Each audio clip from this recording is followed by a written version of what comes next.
a few Kuhenki here last time too. Where did they all go? Walkies? For Kuhenki? You're not pets, you know. Oh, well. Looks like we just came at a bad time. Let's try again tomorrow. There's still a few days until Moon Prayer Night, so we're in no rush. Besides, she needs time to rest anyway.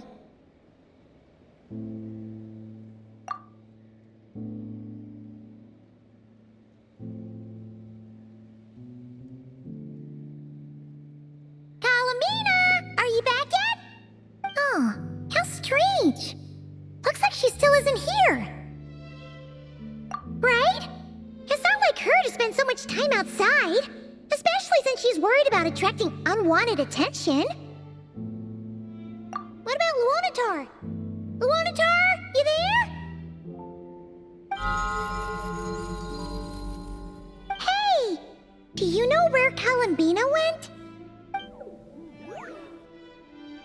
Sorry, didn't understand. But if you know where she is, could you take us to her? Yeah, that's even stranger. What about them? Oh, that's not good news. They change color when Kalambina gets weaker, right? And they look super pale right now. Good idea. She might know what's happening.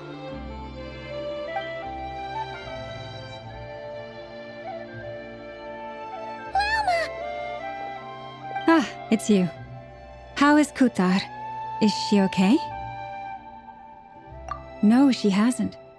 I came here to check on her after I noticed the flowers had changed color. Based on past precedent, she must be very weak right now. Even getting up to walk would be a struggle. It seems unlikely that she wandered off outside. Not to mention that she doesn't do that at the best of times either. So yeah, this is super weird. No. Very few people are in the know about Kutar's whereabouts. And if anyone suspicious had visited, they'd have left some sort of evidence. Come on, let's go to Nasha Town. If anyone has seen her, someone there will know about it. It's Nod-Krai's information hub after all. Makes sense. Let's go!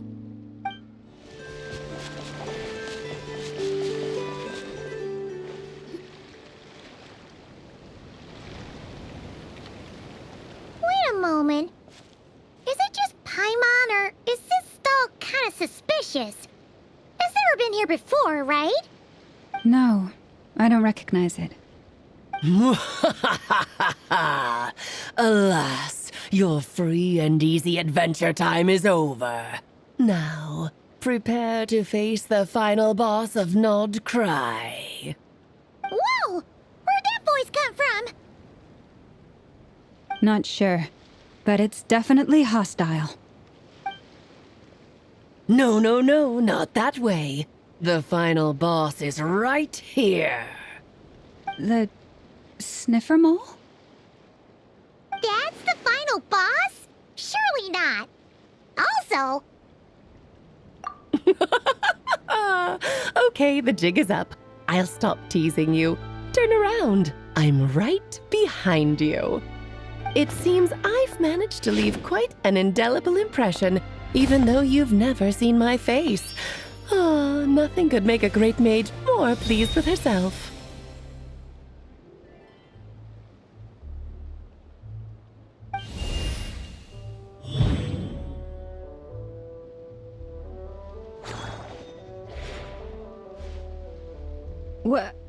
What is going on? I've heard that all the big shots in Teyvat have long, wordy titles that stun people speechless when they make their entrance. Unfortunately, none of them are affiliated with the Hexen Circle, and we ourselves keep a very low profile. The notorious name-dropping doesn't quite work for us. Still, I, for one, think I'm really quite amazing. So that didn't stop me from coming up with a title anyway. Alice! It's really you this time? Not a lantern or a Dodoko, but Alice in the flesh? Oh, that's right. So, what do you think? How how does it feel to finally meet me? You look like... Oh, that's the first thing you thought. A little surprising, but that actually makes me very happy. Because that means that when Klee grows up, she'll be just as stunningly beautiful as her mother. So she's a friend of yours? Kind of. This is actually the first time we've seen her in person. I see.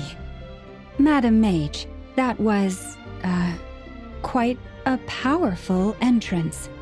I certainly won't be forgetting it anytime soon. It's okay, Lauma, don't force it. Paimon will do the honors. This is Alice from the Hexen Circle. She's a friend of ours, and of Arcus, too. That's right. She's a good person, just kinda unpredictable. Well, what is the human heart if not unpredictable? Hmm? If we could not do as we please, how would we differ from machines? I am Lauma, Moon Chanter of the Frost Moon Scions. It is a pleasure to meet you. Oh, I know. Before you got here, I spent a good, 15 minutes getting up to speed on Nod-Krai's present situation. In other words, I've read the whole in the last episode part, so we can skip the pleasantries. Fair enough. Well, Miss Alice, I can already tell that you have quite a unique personality. You'll get used to it. Paimon sure is. So anyway, what are you doing in Nod-Krai, Alice? Oh, I thought I told you already. This time, I'm the final boss. And what a formidable foe I shall be. Powerful, confident, decisive, and good luck finding my weak spot. You will never succeed. Oh, drat! My one weakness, and you found it in an instant. Fate has been dealt a devastating blow. Thus falls the great Dodo King. Why are you playing along with this nonsense? For funsies, of course. What's wrong, Paimon? Are you disappointed in me? Am I a gigantic letdown? No, it's just... You seem like a busy lady. And this is the one time you've shown up in person. Paimon figured it would be for something more high stakes than just goofing around. You're quite right. I'm here in Nod-Krai because something big happened. Something big enough it caught the attention of the Hexen Circle. It concerns the 3 moons, Tevat's borders, and of course, the moon goddess you are currently searching for. Kind of. Why don't we discuss this over a pot of tea? My main reason for coming on this trip to Tevat was, of course, to have some fun. But I do technically have a job to do as well, namely, maintaining the stability of Tevat's borders. I'll skip over the complicated parts, but to sum it up, abyssal energies are all that lie beyond Tevat's border. We'd find ourselves in a real pickle if they ever made it through. And the phantoms you've been seeing are a sign that the border has been disturbed. No wonder they tend to show up around Moon Prayer Night. Is it because the real moon is now so close to us that its power can cross the border? In part, but only a negligible amount passes through. Just enough to influence the verdant crests and so on. And as you've noticed, there has been an unprecedented number of phantoms appearing this year. The influence of the moon beyond the border cannot explain this. No, there is another far greater factor at play. The trilunar syzygy. A trilunar syzygy. Eons ago, before the heavenly principles came to Tevat, it was the then 3 moon goddesses who controlled the laws of this world. Oh, that's exactly it! The 3 goddesses split these powers amongst themselves, promising never to consolidate them into one singular body. This was meant to keep the world stable. But, fast-forwarding to the present, the eternal moon's marrow is with you, while the iridescent moon's marrow, which should never have appeared in this world, has been retrieved. Add that to the presence of a moon goddess in the flesh and... The power of all three moons is gathered here in Nod-Krai. There hasn't been an event like this since the War of Funerary Flame. And it's having a noticeable effect on Tevat's borders. Because I wish to give my darling daughter a peaceful, sunny environment to grow up in. Is that a good enough reason? Kinda sounds like you're dodging the question, but it does make sense. Well, that's one reason anyway, and the most important one. The others are a little complicated to explain. For instance, cleaning up after dearest Miss R. Albedo could tell you more about that if you're curious, but right now, I have a more important question to ask you. Why are you collecting the moon marrows? I see. Nicole told me about that legend once. Nicole? You mean meet Anne? Oh, so you remember. Yes, of course. That was a story about fate, her area of expertise. But back to the story of our dear moon goddess. I'm afraid her intended method of returning to the moon is unlikely to work anymore. What does that mean? She may be missing, but she hasn't gone anywhere. She has disappeared.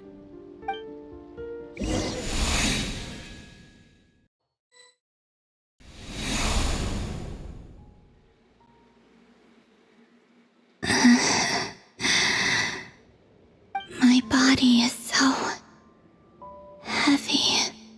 Wait, no. It's my mind that's heavy. My arms and legs are as light as a feather. What's happening to me? I feel drowsy, like I've been asleep for too long. Is it daytime or nighttime?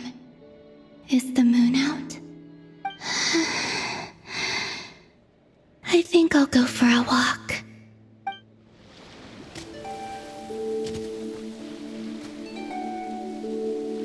Are you out for a walk too? Huh?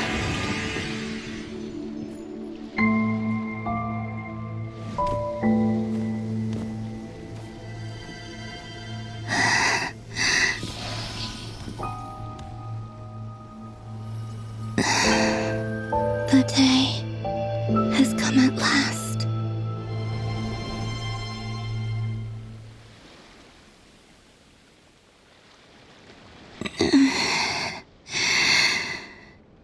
Have I grown so weak that I can't even sustain my physical form? But Moon Prayer Night is nearly here. I was so close to returning home. Death is near. Is this how it ends for me? Will I return to the moon after I disappear? Or... I don't want it to end like this. So far, at least, I still exist. Even if not physically, I can still feel. But as my power wanes, I'm sure that too will fade. I suppose I might take one final look at this world. The world where I was born.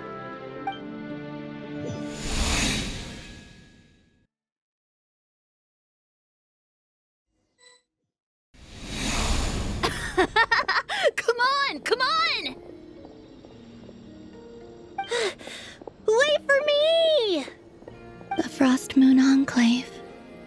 How much it has changed since I was born. These decorations, they're so heavy. It's times like this when you kind of wish men could be priestesses and acolytes. How fascinating. I've never had the chance to be privy to people's private lives in this way. In the past, people would get so solemn and serious the moment I showed my face, like they were frozen stiff. Karina, Lametti, it's time to eat. Coming!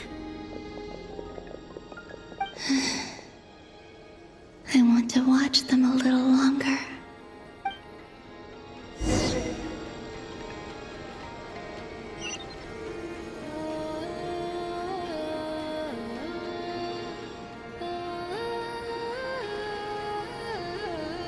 So just fill these balloons with air, right?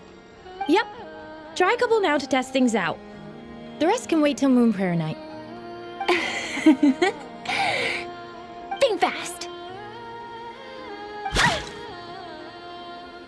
Rita! Teasing an acolyte of the Frost Moon Scions? Surely that's a punishable offense. Take this!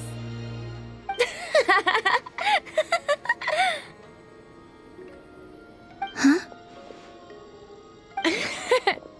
All right, enough horsing around. Lady Lauma gave us a task. We should get back to it. The task is just to check that the balloons don't leak, right? Doesn't matter if we fill them with air or water. Yeah. Okay, you got me there. And you got me there. But still, we can't use all the balloons before the festival even starts. We won't use all of them. And as long as Lady Lauma's trusted acolyte doesn't snitch, this can stay as a little secret between friends. A couple more can't do any harm, right? Oh, you menace. Then, think fast! Is pumping a balloon full of water really so much fun?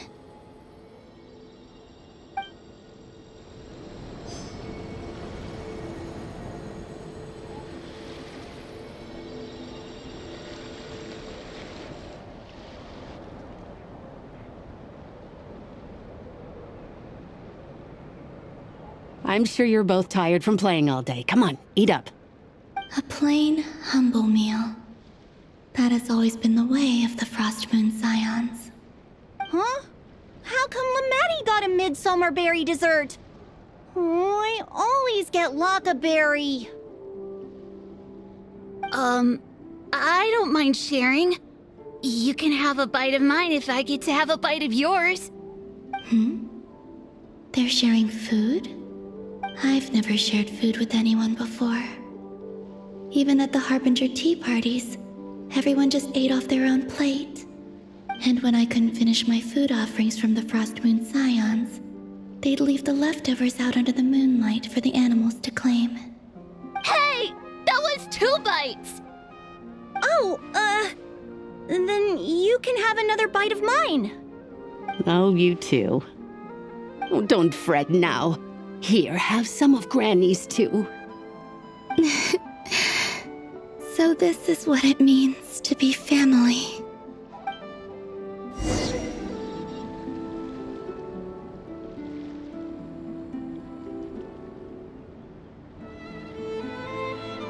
I'm seeing so much that I'd never usually get to see. They'd never act like this when I was around. It's nice, being able to just watch people in peace in these final moments. What a rare opportunity. I think I'll go take a look around Nasha Town, too. Maybe the Traveler will be there. After the War of Funerary Flame, the Moon Goddesses were no longer recognized by Teyvat. They lost the whole foundation for their existence. That's why the Moon Goddess's strength is fading. She cannot withstand the world's rejection of her. To be more pedantic about it, the Moon Goddesses did something to offend the Heavenly Principles, and that's why they were ousted. Something of a recurring theme in Teyvat's history. Theoretically, speaking so candidly should put me in their crosshairs too, but they can't tell me what to do. I'll say whatever I want. Anywho, the Moon Marrow energies were but a drop in the bucket for her, and that battle against the Ray Hair of Solnari only weakened her further. Fortunately, it happened close enough to Moon Prayer Night when the Kuvaki concentration here is high. That's the only reason she managed to survive this long. What do you mean, fortunately? You said she disappeared. We're too late. Ugh, what a headache. I thought this was all common knowledge. I guess I have some more explaining to do. Okay, buckle up. It's time for another lecture.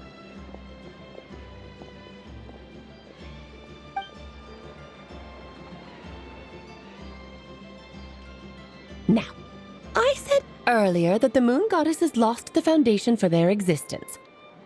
The reason for that has to do with the natural order. Basically, the rationale for their existence in Teyvat was lost. The same logic applies to the present moon goddess too. Consider her existence so far. Her comrades in the Fatui called her Damselette. And she was worshipped as Kutar by the Frost Moon Scions. But these connections have now been severed, whether by her hand or yours. So, the rationale that once sustained her existence is now gone. Wait, we did that to her? Oh, well, strictly speaking, yes. But let's not start pointing fingers, shall we? I'll only end up as the big bad villain, and that's not the kind of final boss I want to be.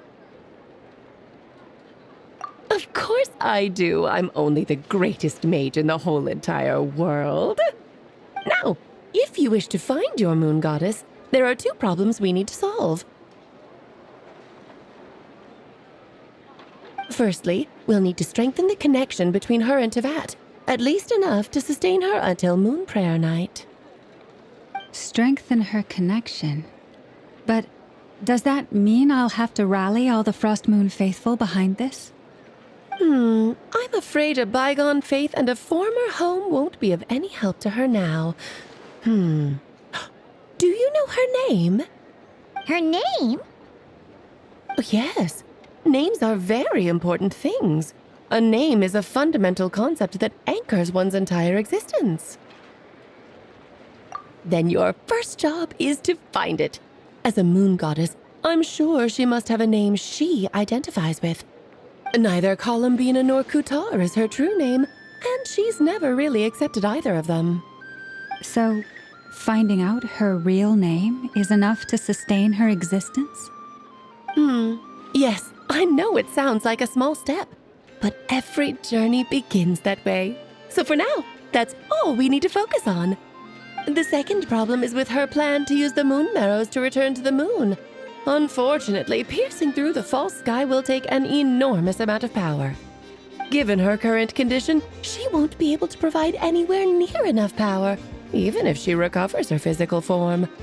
But no need to fret. Nicole's the expert in this field, and I'm sure she'll figure something out. Wait, Mage N is going to help us out too? That means we've got 2 Hexacircle mages on the case. This is turning into a pretty big deal. Actually, this is more of a side quest for me. Like you said, I'm a busy lady, so I can't stay for too long. I'll have to return to Teyvat's border soon. That's the upside you get for looking out for my little Klee. Hopefully that will incentivize you to carry on keeping her company in the future. Anyway, jokes aside, you'd better get moving. It will take quite a miracle for the moon goddess's consciousness to hold out till Moon Prayer Night. Oh, I suppose I might as well tell you where Nicole is before I leave. Off you go now. Time to meet your new friend. Oh, yes, and a little suggestion. Don't forget to mind your heads. What? I wonder how Duran's doing. I should really go see him before I head back. You really are super busy. I most certainly am. There's so many children I have to keep tabs on just in Mondstadt. Duran, Albedo, Venti, Varka. Klee didn't make the list, huh? Of course not. Klee is my pride and joy. I have no qualms about her, because she's the best child in the whole wide world.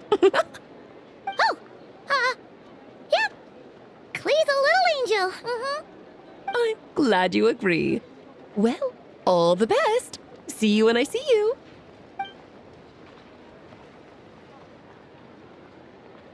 She left in a hurry. Yeah, she didn't pack up her stall. Should we handle it for her? I must say, I'm now very curious about her daughter. Klee, wasn't it? What's she like?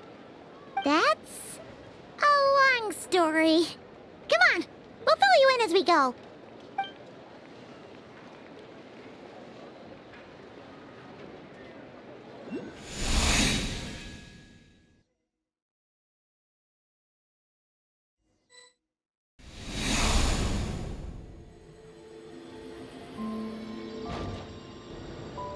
What a lively place. I've never experienced Nasha Town like this before. Hey, you old geezer! Your hammer's rusted through! Who are you calling old geezer? Are they quarreling? I'm looking right at him! You've really gone downhill since giving your daughter free rein in the workshop. Can you even swing a hammer anymore? It shouldn't take you days just to fix a single chair! You might as well use that hammer to massage my back for all the good it's doing. Don't run your mouth, or you'll get a back massage that'll put you in bed for the rest of your life. Look, the materials haven't arrived yet, all right? You know how busy it gets in the days before Moon Prayer Night. I'll bet you send all the materials to your little princess. Blood's always thicker than water, huh? All right, you've made your point, Uncle Koski. As soon as the materials arrive, fixing your chair will be the #1 priority. And Dad, if you've got time to chat, why don't you lend me a hand, See? Lolka knows what the score is. I guess they're friends. But the way they spoke to each other was so ugly. Then again, it wouldn't be the first time I've seen something like this. Columbina! Sing outside my door in the middle of the night one more time, and I'll unscrew your vocal cords. You hear me? Oh, Zandrone. So that was her way of trying to be friends with me. What a pity. I won't get the chance to say any ugly things in reply.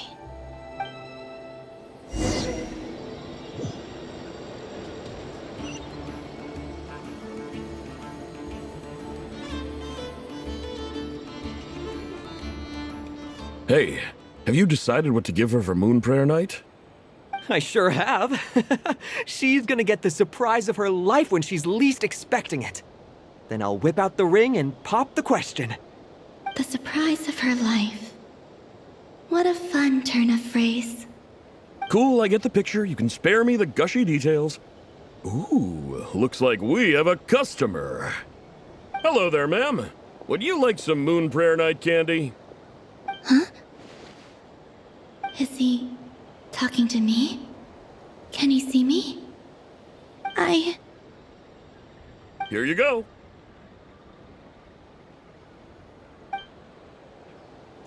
Oh.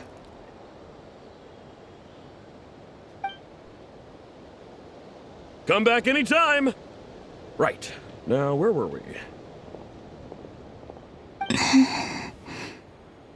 I don't know why, but I still held out hope.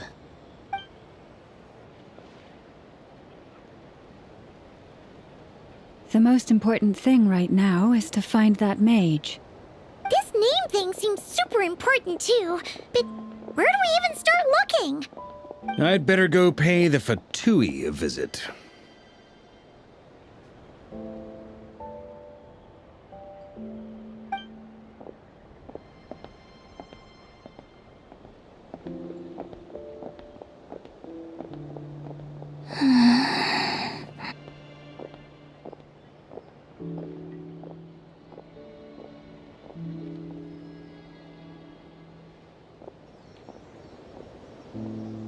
Columbina?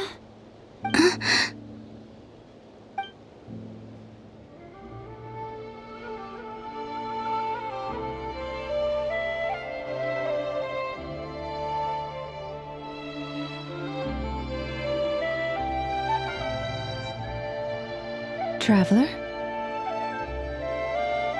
Let's go! This is no time to be spacing out!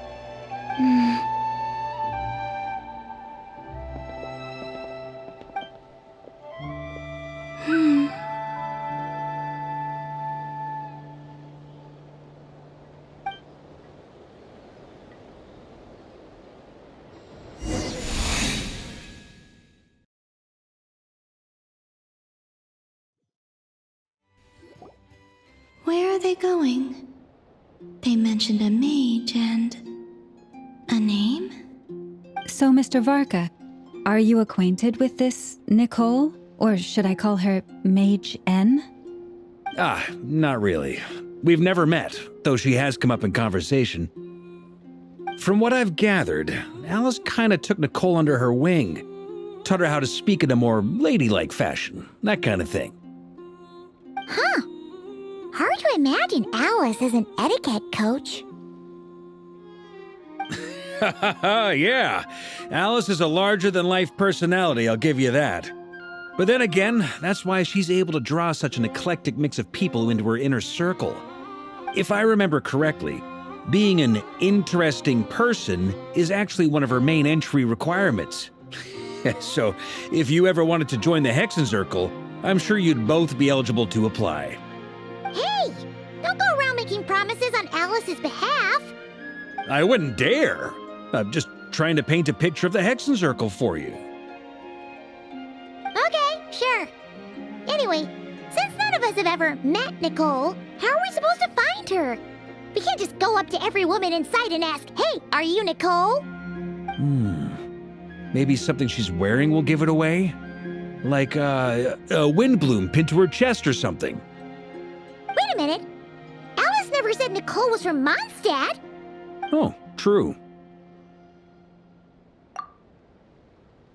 That would be... this young lady, then?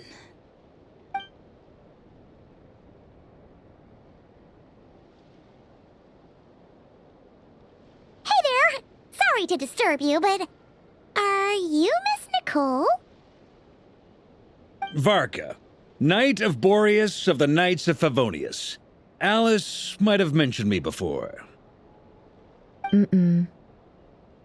Have we got the wrong person? Sorry.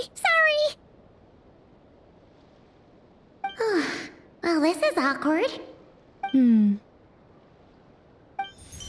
When I shook my head, I meant, no, Alice hasn't mentioned you before. Huh? Where is this voice coming from? My apologies.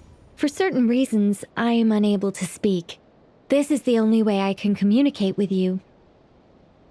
It might take some getting used to, but I hope you can understand. Hey, it's fine. I'm more shocked by the fact that Alice never speaks about me. I mean, As for you two, we have crossed paths twice before, but it is nonetheless a pleasure to finally meet you. It's really you! Thanks for all your guidance in the past! You're quite welcome. This time, things are different. We have reached the unwritten pages of the story. You might say that we stand at the crossroads of fate.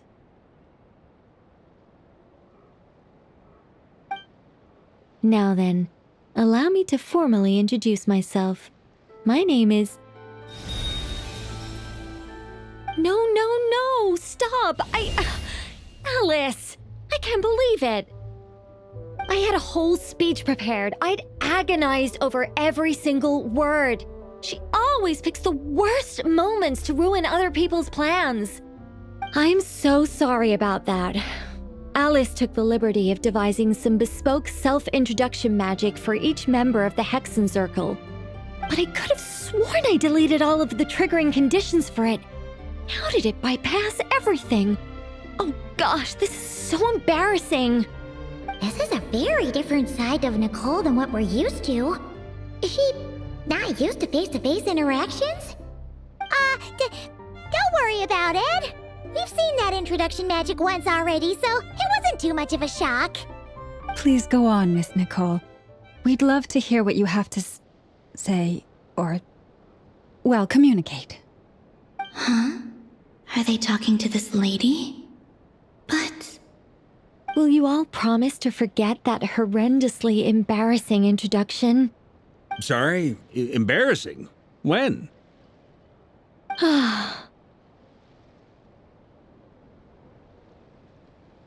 Yes, my name is Nicole.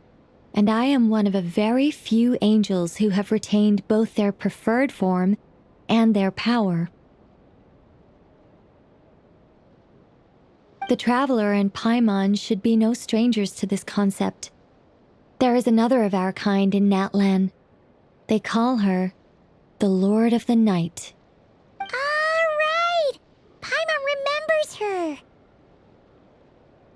Yes. Well, I have retained more of my power than she.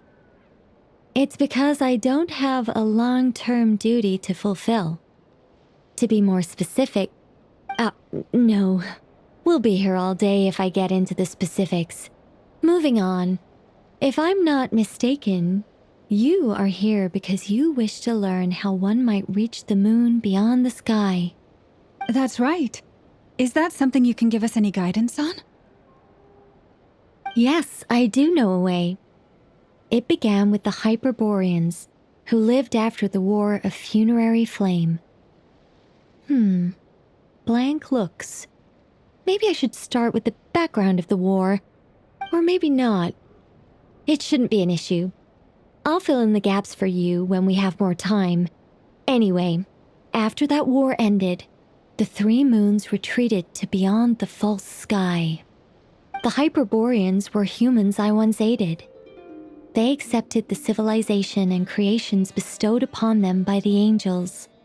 But despite accepting many blessings of the angels, many among them still held on to their faith in the moons. They were reluctant to accept the new order, even after the War of Funerary Flame.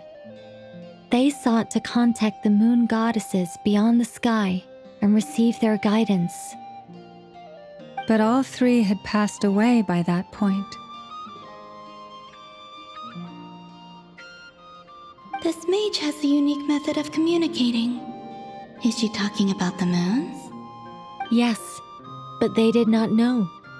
And so, still they prayed for the moon goddess's mercy.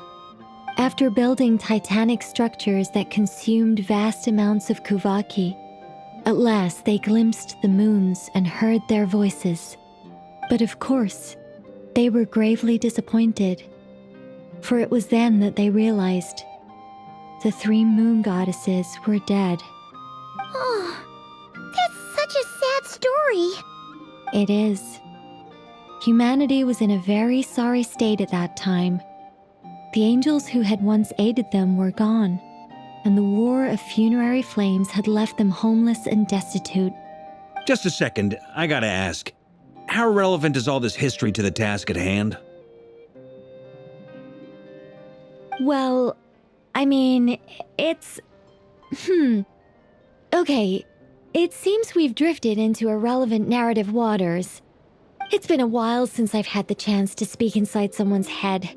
As soon as I got started, I lost control and the words just flowed out like a waterfall. What I'm trying to say is... Right, yes, that's it. The relevant part is the ritual created by the Hyperboreans. The fact that they bypassed the false sky and saw the true moons implies that they successfully built a connection between Teyvat and the outside world. Which means, with enough Kuvaki and a sufficiently stable connection, it should be feasible to send one person over the border. Okay, so they built some kind of portal? Oh, yes. A portal. Yes. Is something wrong? You sound disappointed. I just didn't expect you to summarize it so well. It turns out I could have said all that in one word, if only I'd managed to think of it. No, please, it's fine. This is invaluable knowledge. I'll be sure to record and preserve everything in writing. Oh, really? Well, in that case, I suppose I could backtrack and add some more detail. I did gloss over a few things so far. Whoa, time out. Let's summarize what we've got first. The Hyperboreans were the last ones to use this method, right? So we somehow need to find whatever structure they built and make sure there's enough Kuvaki to power it up. Luckily, we have the moon marrow of both the eternal and iridescent moons, so we're all good for Kuvaki. Which means the key issue we need to focus on is finding the place. Am I right so far? Yes. Although I expect the structure is long gone by now. That said, what if we could take advantage of the phantoms to travel back to a time when it still existed? Well, travel back isn't quite accurate. It's more like we'd be creating a handshake between 2 points in space-time. We wouldn't even have to pick a time when it still existed. It could just be a time when it still appeared in phantom form via projection, or we could project our own phantoms, fold them together at... You look lost. Was that too hard to follow? Yeah, things got a little, technical there. Paimon's brain is reaching capacity. All right. Let me think about how to put this more simply. Okay, got it. Over the next few days, I'll search for phantoms that we can use. Once I find one that meets the criteria, I'll let you know and we'll regroup. By completing certain rituals, specific individuals will be able to enter the phantom and make it to the Hyperborean structure. If everything checks out and it looks feasible, we'll just need to wait for Moon Prayer Night, and we can send the Moon Goddess back home. I'm really skimping on the detail here. Is this making any sense at all? I think so. For now, we'll just wait to hear from you. Yes. Basically, yes. Great. Counting on you. In the meantime, we'll focus on finding the Moon Goddess's name. My name? Are they looking for a way to stop me from disappearing? Excuse me, Miss... Go on, Miss Nicole. This conversation was a little all over the place. I didn't catch your name. I am Lauma, of the Frost Moon Scions. Ah, I did wonder. I noticed that you listened very intently when I spoke about Hyperborea and the moon's history. If you'd be interested, I'd love to visit you this evening and go through it again in greater detail. Also, if you were serious about making a record, it would be too risky to simply write down the raw details as is. I would suggest some tweaks. Maybe rewrite the stories as fairy tales or fables, perhaps even prayers. Anyway, we can cross that bridge when we come to it. So, see you later then? Oh, and no need to prepare anything. Just a cup of tea will do. See ya! She seems friendly. It's just... It's so nice to find someone who's actually willing to listen. I've been dying for a chance to finally go through all this systematically from start to finish. Any longer and I'd probably start forgetting it. Now Paimon gets why Alice told us to mind our heads. Ha ha ha ha, what did I tell you? A lot of quirky people in Alice's orbit. Now then, the next order of business is, where do we start looking for the Moon Goddess's name? Maybe the rest of what Nicole has to say might give us some clues. Once I've heard her out, I'll summarize the salient points and share them with you all. I'm also inclined to review our other documents. Yes, our faith was first established by our Hyperborean ancestors, but many of the more factually accurate records are from after Kutar's birth. Sounds like we're gonna follow Columbina's journey through Devat, huh? In that case, we'll start by heading to the Frost Moon Enclave. Sounds like a plan. Take this with you. I'll see about getting in touch with the Fatui. It'll probably just be Arlecchino and Sandroni again. They're the only ones who would want to help. Thank you, Mr. Varka. Don't mention it. Honestly, I'm more comfortable dealing with the Fatui than prying into the details of a young lady's childhood. Catch you later. I should follow them, just in case there's some way that I can help. A while ago, I took the time to organize all documents in our possession that pertain to Kutar. What you see here is the material I consider reliable. You're saying there's unreliable material too? Yes. Most of the information we have was transmitted through an oral tradition. Inevitably, some of her stories were mythologized and deified over the years through countless retellings. That's why I organized them into reliable and unreliable. There's no sense seeking answers in history unless we can ensure the veracity of the historical record. Makes sense. All right, let's take a look through.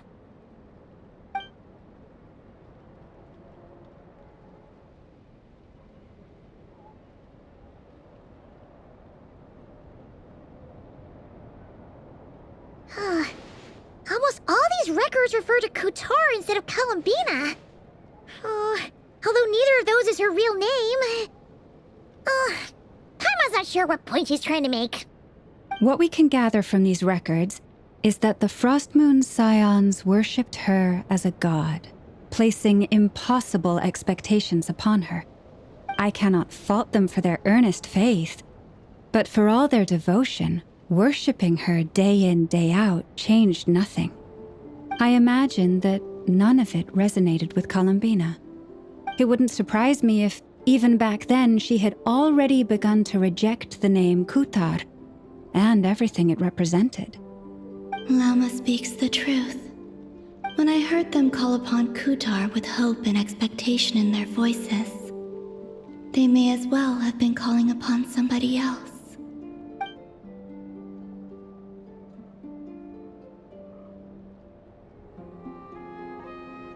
Well, that's a bit complicated.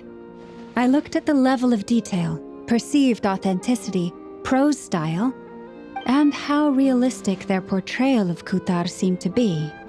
Amongst the Frost Moon Scions of today, only I know of her existence, and I alone have spoken to her face to face. As such, I know that there are certain things she simply would never do.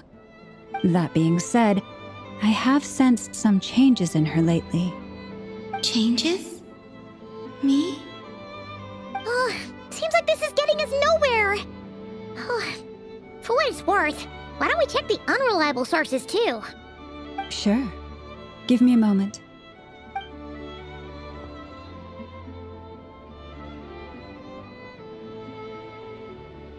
Exerting but a fraction of her divine might, Kutar sheared a great mass from the snow-capped mountain and cast it into the sea, upon whose surface shone the mirror image of the moon.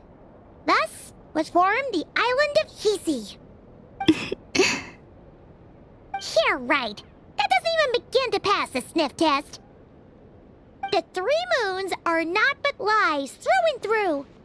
Only one moon has ever shone for us, and Kutar is her name. The vast majority of ancient texts are filled with fanciful tales like these. I trust you understand my criteria a little better now. Kutar did not speak, merely gazing into the distance in silence. And where her gaze landed, this was her prophecy. Clearly, whoever wrote this text never even met Kutar. Otherwise, they'd know that her eyes are always closed. What about you, Traveler? What are you reading? Come on, let Paimon see.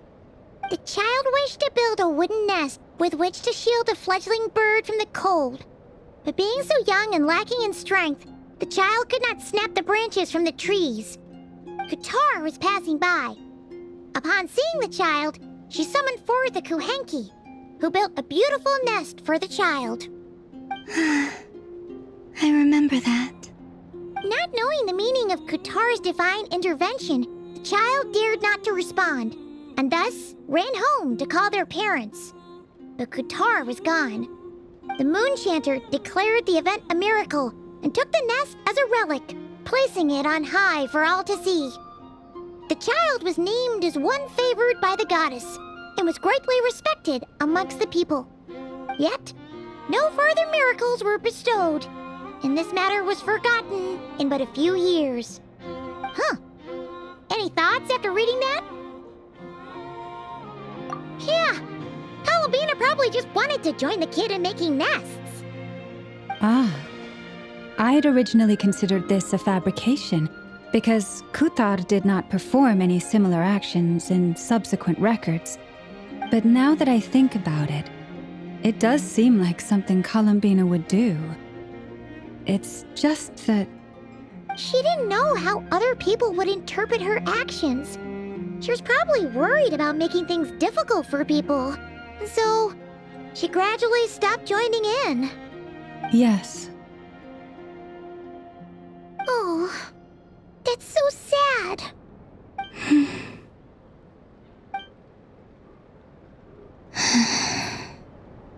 And now, I can make no such gestures of warmth, even if I want to.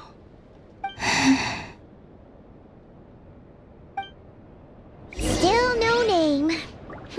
That's a bit of a shame. But we did learn some interesting stories. That's gotta count for something. Barca said he was gonna set up a meeting with Arlecchino and Sandrone, right? Let's go back to Nasha Town and see how he's doing. Let's see. There's Barca. Oh, and it's Durin and Albedo too.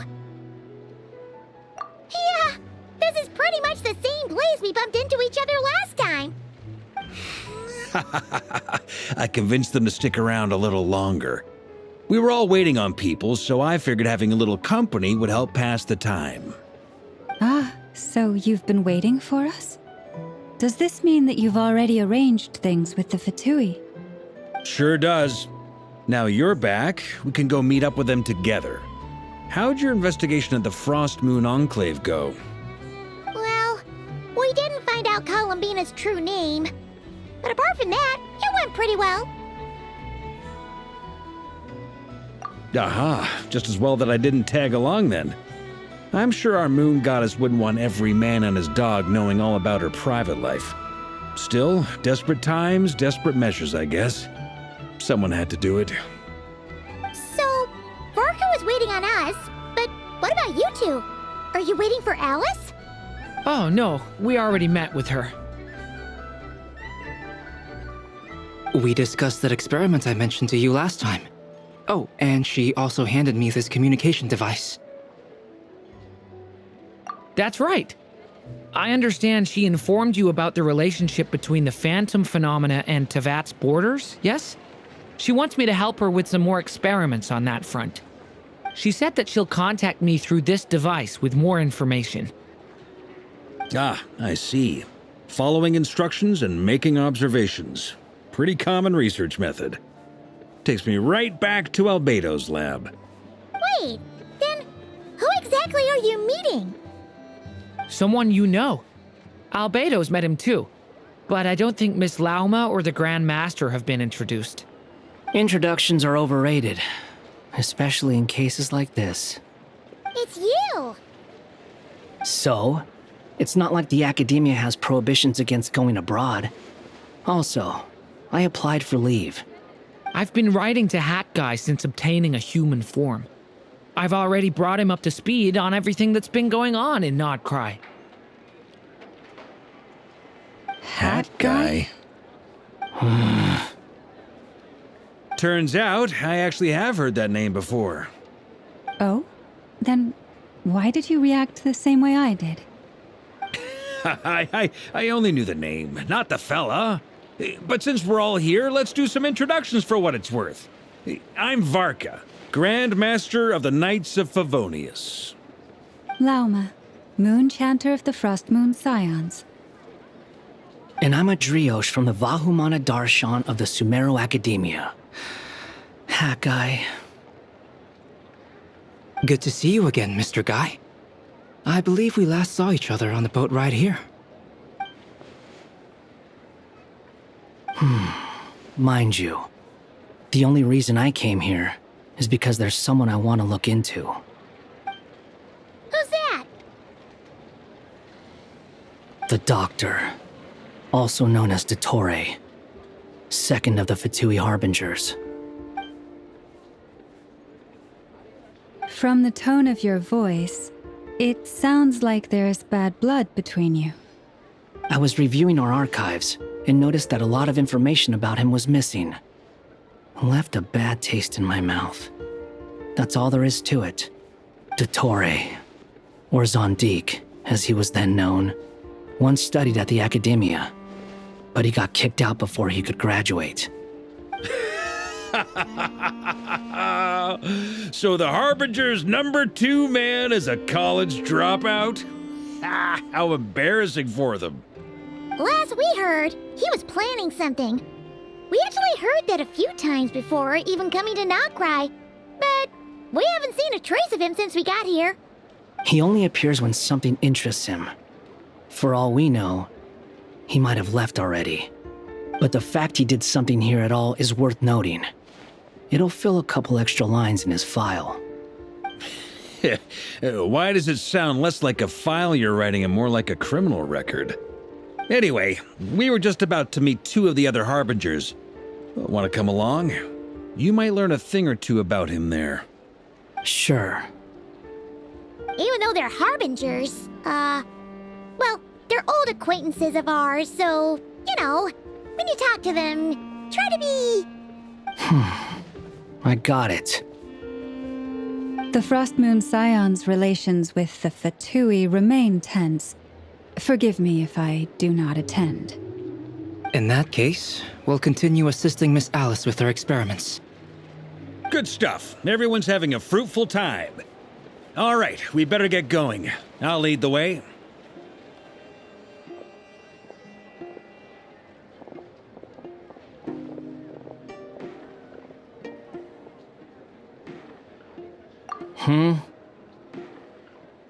Well, yeah, that's obviously part of it. But I'm not the only one who has a score to settle with him. Neither you, nor Lesser Lord Kusanali, nor I want to see him meddling with things again.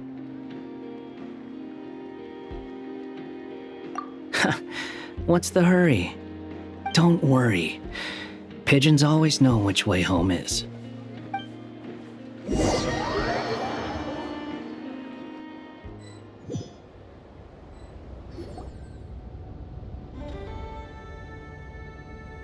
You made it. Who is this? A scholar from Sumeru. They call him Hat Guy. He's an old friend of the Travelers. Wait, this is the academia representative you wrote about? He doesn't exactly look the part. I believe this will prove my identity. You'll notice it bears the seal of the Sanctuary of Surasthana. Well, what do you know? So it does. All right then. My mistake. It's fine. I expected as much. What? So as I mentioned in my letter, the Academia's got its eyes on Dottore. But this matter remains top secret.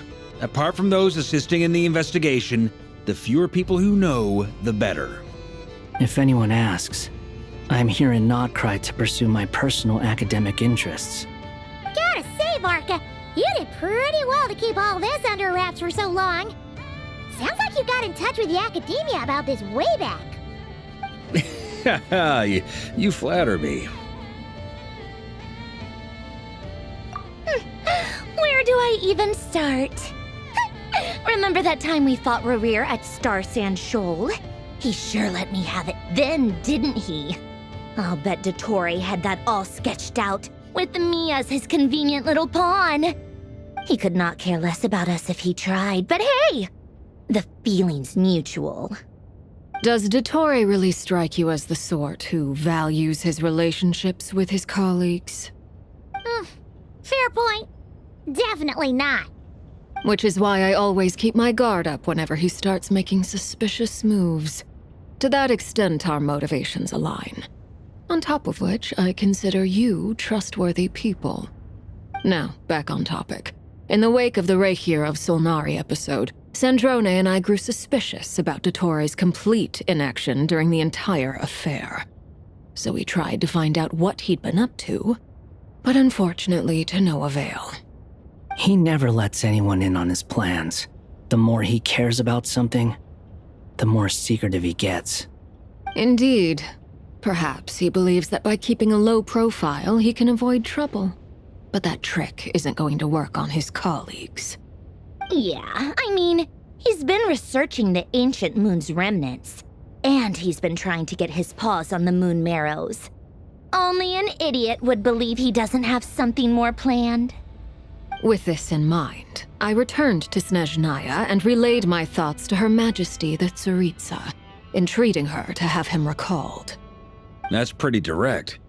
Did the Tsaritsa agree? Yes.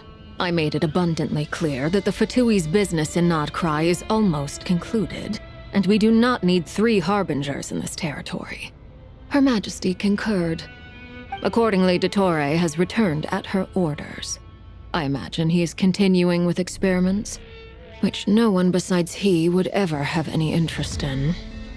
Common sense might mean nothing to him, but he's not stupid. He knows that no good can come from opposing the Tsaritsa. Smarts alone won't get him all the way. He needs the Rooster's resources and Regrator's Mora, both of which the Tsaritsa can strip from him by waggling a finger. But doesn't he have a track record of publicly following orders while going against them in private? He probably has it down to a fine art by now. Wouldn't put it past him. We worked together on a research project once.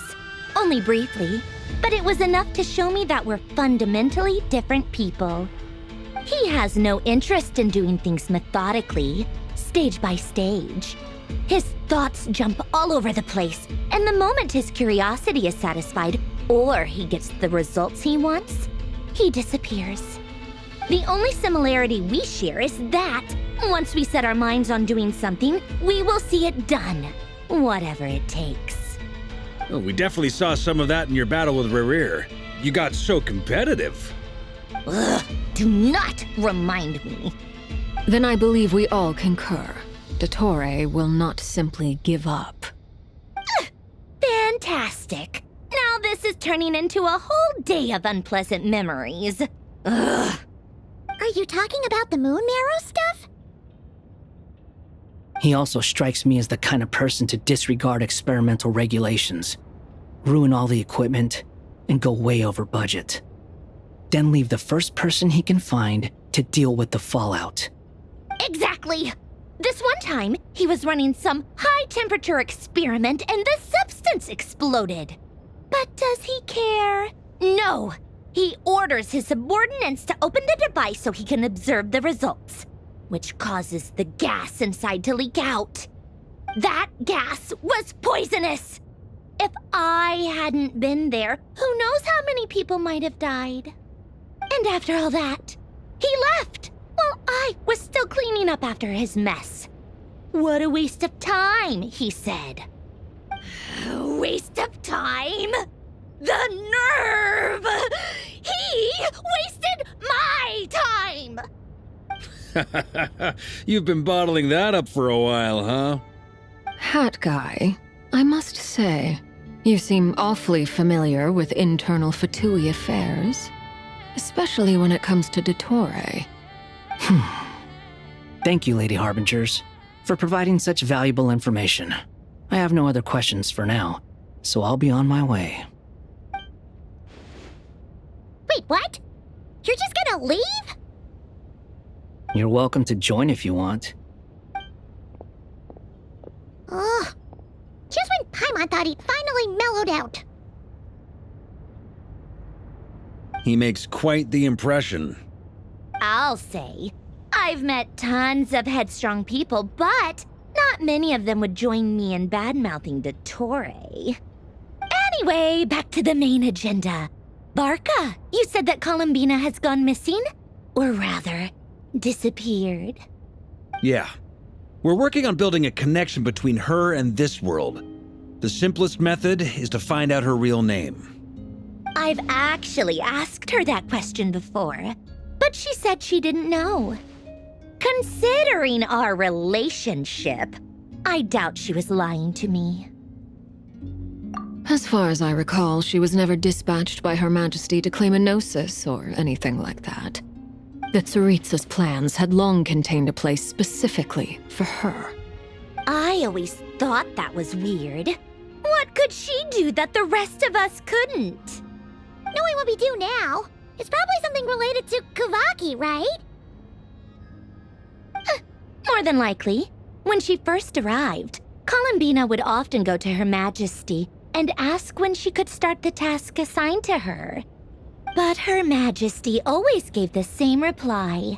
The time has not yet come. So she spent her days in Snezhnaya doing basically nothing.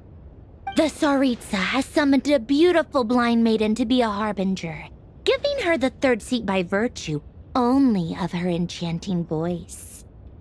It was a dumb and stupid rumor, but the reality of the situation made it hard to refute. And what happened after that? I imagine she stopped caring. She no longer seemed to care why she had been recruited, and Her Majesty never gave her any missions, so she just continued to sing in the flower garden. For my part, I was busy. So busy, in fact, that watching someone be that idol had me fuming. But still, I got the sense that she had long been used to a life of other people claiming she was needed when she wasn't. I just felt that having a place to stay would cost me something eventually. And so I waited quietly for the day that I would have to pay the price. And on the other end of that spectrum, you had me. Someone once told me that I had the lousiest work and the toughest luck. That's a good way of putting it. I forget who said it, but those words have always stuck with me.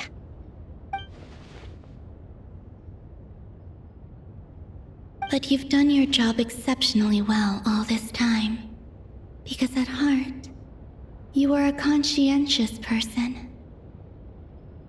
What is it? Something come to mind?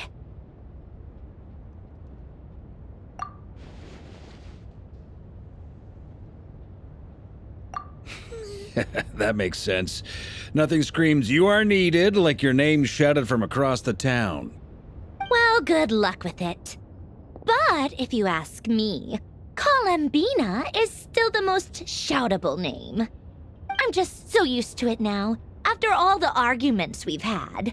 I can't be bothered trying to remember another name for her. Nor I. Sandrone. Harlequino.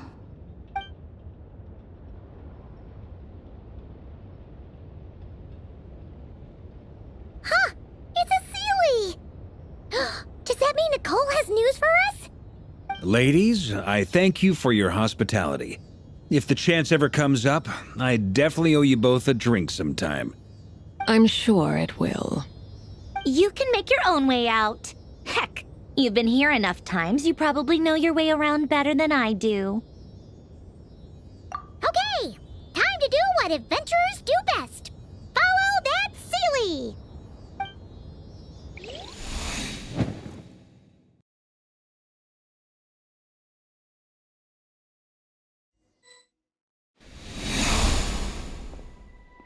Here you are.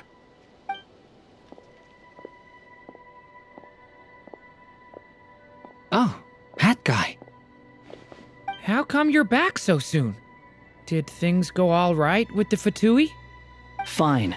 Dotori's been summoned home by the Tsaritsa. Couldn't get much more than that. How about you? Any progress with the investigation? Unfortunately not. We've tried everything. Different phantoms, different locations, different points in history. But the results are the same each time. Abyssal monsters roaming the land. People crying out in despair, with no hope of being rescued. Every time I see it, I can't help but think, is this what it was like in Mondstadt when Dragonspine Durin attacked? And if I fail in the task I've been given, will I create yet another tragedy? That's just meaningless speculation. When we encountered similar phenomena previously, I tried to interfere with those illusions, using sounds and lights to guide them. However, we could not change their fates. At most, we were able to extend their existences. The events of the past are like fate that has been written into Irminsul. There isn't a living thing in Teyvat that can escape its past. But Miss Alice instructed us to try to find ways to change the outcome that these phantoms face. It's an impossible task. Can't you just refuse? Since she asked us to do this, I feel like it can't truly be impossible. Or if it is, well, mages can make the impossible possible. I could not have been born as Durin otherwise. But you also said that your past 39 attempts were fruitless. That's true. But you're still going. Yes. After this many futile attempts, surely you realize that you're not doing this because you still believe what some mage told you. It's because you want her hypothesis to come true. It's something you wish for deep inside. So, think for yourself about what you want to do. As long as you don't believe it's futile, it isn't. Yeah. Previous experience indicates that we cannot touch the phantoms, which limits the effectiveness of our interventions. If we want to clear this hurdle, we need to break this rule somehow. Same thought here. Following the same rules means repeating the same failures. Reducing ourselves to mere playthings of fate. So you mean we need to figure out a way to make contact with them despite knowing that we can't? Yes, and I suspect that's something only you are capable of. Everything in Teyvat is logged in Irminsul, but the withering that once occurred in Sumeru was a sign that the Great World Tree was being corrupted. This corruption allowed things that should not have existed in Teyvat to appear.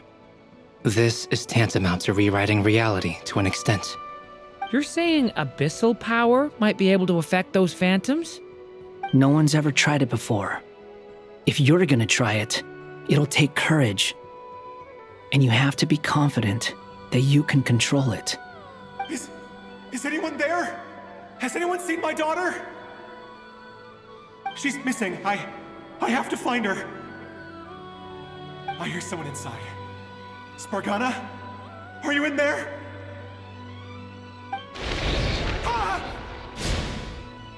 If I can use my abyssal powers to warn him that there is danger here, maybe it'll change his decision. Maybe he'll stay away. Yes. The important thing is not the nature of the power, but rather how you use it. To intimidate and obstruct. Sounds about right for the Abyss. Let me try. I should be able to influence that thing. Have you seen a little girl? What? This isn't the time for that! Just run!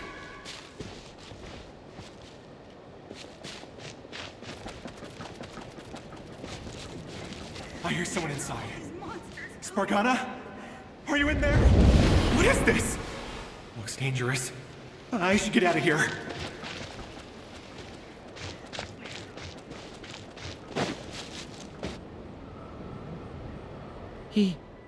He really left.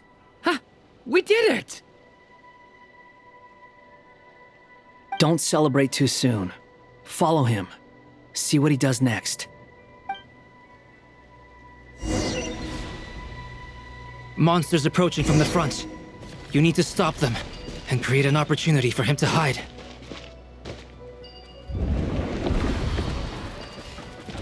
No!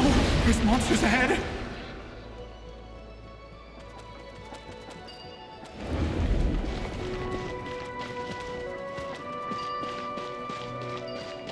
Wait, is that the barrier I saw earlier? Why is it appearing now? It's as if someone's controlling it.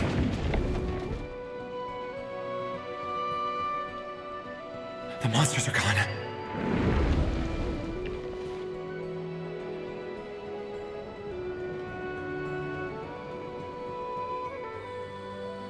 The barrier's gone too. How odd. Anyway, I guess I'll keep going. Quickly, let's keep up.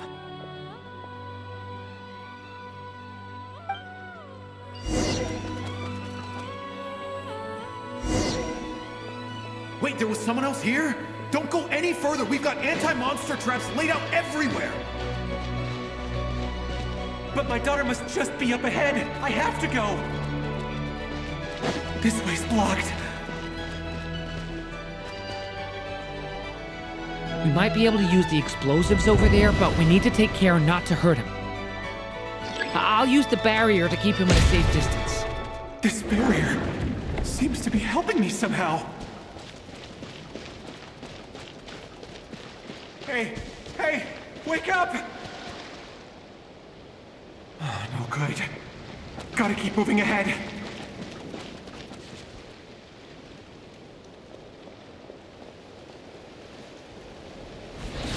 So many monsters! There's still a chance, Durin. Use the traps.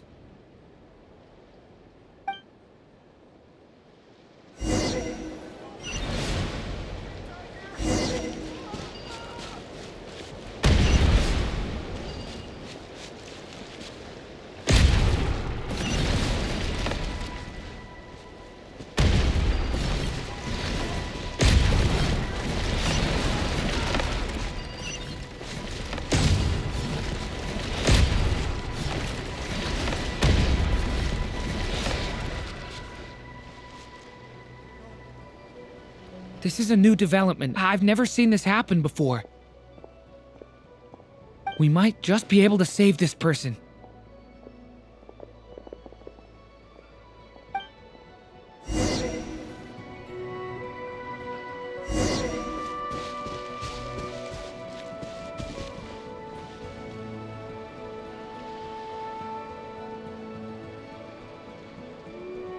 Hello there. Have you seen my daughter? Spargana's her name.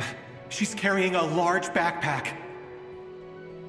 Get out while you still can, you fool. You won't find any survivors here. But I can't just leave her here. She must be so scared right now. Sorry.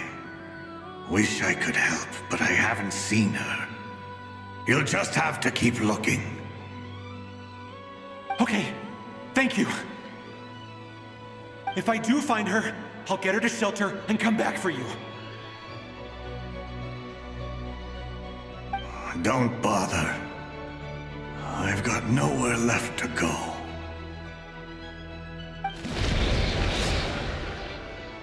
What's that noise? Monster! No, if he goes inside, he'll be walking into a trap. Let's try this once more. This time, we have to stop him.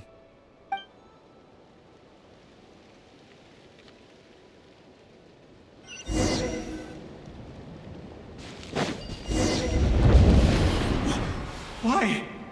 How will I know where Spargana's gone like this? You know what? I'll trust this strange barrier. It's gotten me this far after all.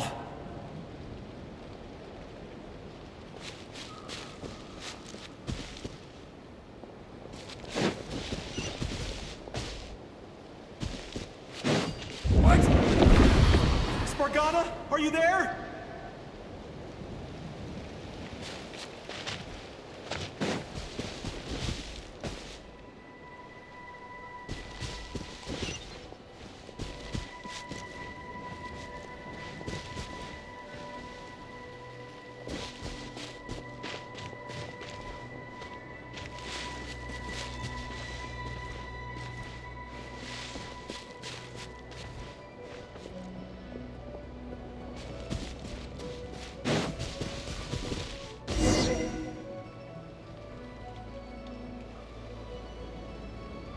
Huh?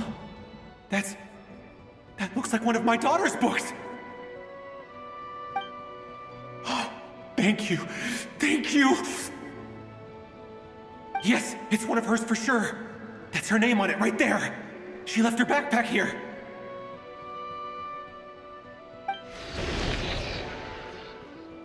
Durin, just like last time. Use the explosives.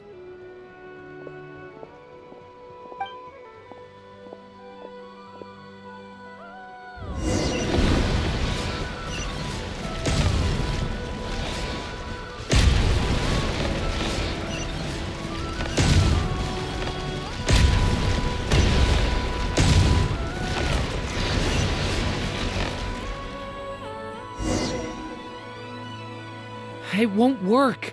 There's not enough left. If he makes it in, he'll die. But then, this clue could be the key to him finding his daughter. It might not be the only one. Better he misses that clue than loses his life. I guess so.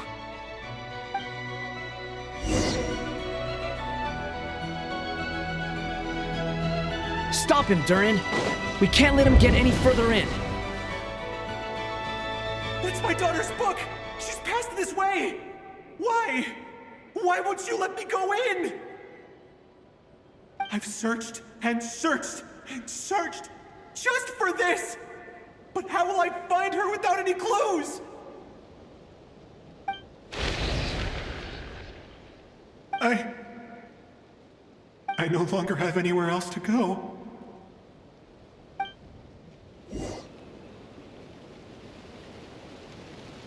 I'm sorry. I'm so sorry. He refuses to go anywhere else. Whether he opens this door or not, all that awaits him now is death. We couldn't change his fate. Albedo? Hat guy? Let's try one more time. I don't know how we're gonna do this, but I don't want to give up either.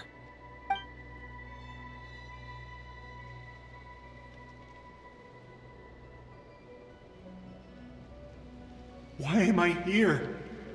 What's going on? All these scenes running through my head. Where are they from? Huh? What's going on? His reactions have changed. How many times have I... What's happening to me? Huh? Wait. Who are you? You can see us now? I feel like I always could, but that I only just realized you were there. I'm sorry, I don't know how to describe what I'm feeling. But you were the ones guiding me using that marked barrier, right? I haven't done anything yet, but those monsters, those deaths, they feel like memories. Like things I really did experience. I won't find my daughter. In fact, I'll ultimately die trying to find her. Isn't that right? Well, no, it isn't. Yes, it is. Even so, we're trying to find a way out of this. You've not seen my daughter either, have you? It seems she really isn't here.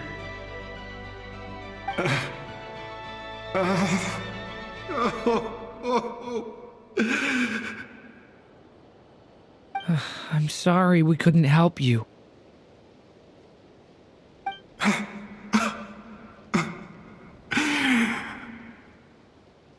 I'm just tired.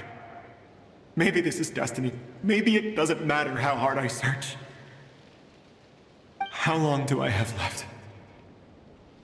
Experience says 15 to 20 minutes. 15 to 20. Thank you for all your help. Let's rest a while. You look exhausted too. Now's not the time for you to start pitying us. It's not pity. I'm just realizing that I've only got 10 or so minutes left. You know?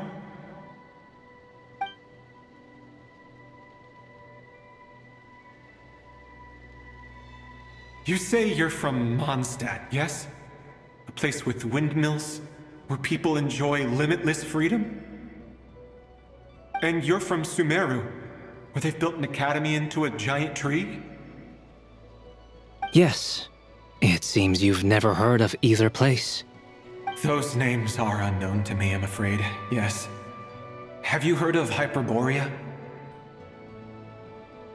I have, but I heard that it was destroyed in the distant past. I see. That was where my ancestors once lived. What about Delphi Pytho? Was it later rebuilt? I've never heard that name. Then what about Sal Vindagnir? I have seen that name on stone tablets on Dragonspine, but I'm afraid the only things left of that place are its ruins. I see. Sure enough, there was no way to turn this around, huh? I'm sorry. I was the one who asked to chat, but it seems like we're too many ages apart. There's barely any common ground to start from. It's all right. We did hear something new, at least. From how you speak of your lives, things must be going all right for you, I guess. They are. Mondstadt is a place of freedom and happiness. There's a lot of good people in the church and the Knights of Favonius, and even outsiders find that it's an easy place to feel at home. We have festivals a few times a year. Everyone gets together to drink, sing, and be merry. Sumeru is a lot more uptight. Not really the kind of place where you can relax. It's a nation fraught with problems wherever you look. But if all you want in life is to seek knowledge, I guess it's pretty much paradise. That's wonderful. In other words, after this all-devouring black tide passed, humanity did not merely avoid extinction, but rose to build prosperous civilizations anew. I mean, I can see you all right now. That must mean the future isn't a total mess, right? That's true. Well, time's almost up. Let's part ways, I think. Might be best if you don't waste too much time on me. The chances are slim, I know, but I'd like to spend these last few minutes looking for Spargana. If things work out, I'd love to tell her about what I've heard. May we meet again. Well, or not, most probably. In that case, may your wishes come true.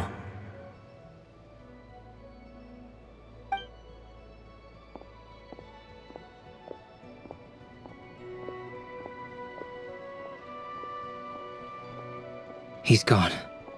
In a few minutes, he will meet the end that was his to begin with. The ending of this tale did not change, but I believe that we've just made the most progress we have yet. May your wishes come true. If only it were so simple. Hat Guy, could I ask you a question? You've never talked about your past. It seems complicated, and it weighs heavily on you, too. Would you be willing to tell me about it? I mean, sometimes it's better to get things out in the open. Take that guy we try to help, for instance. At least he said goodbye with a smile, right? I know about Albedo's past. Our experiences are very similar, and he created me. As for you, you're my first friend, and you've witnessed every step I've taken. But by comparison, I know nothing about you. Either way, I mean, we're still best friends.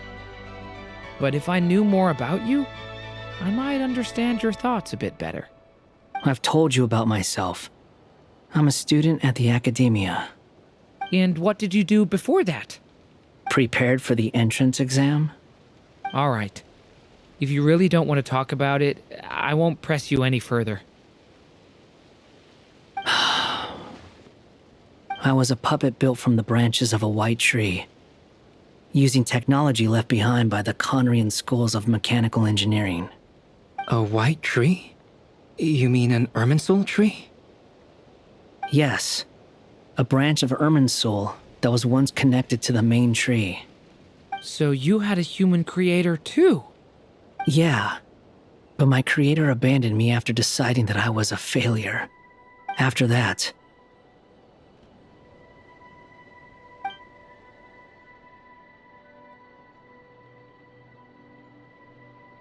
Durin. Resisting the influence of the Abyss, suppressing the urge to destroy, trying to do the right thing. None of these things are easy.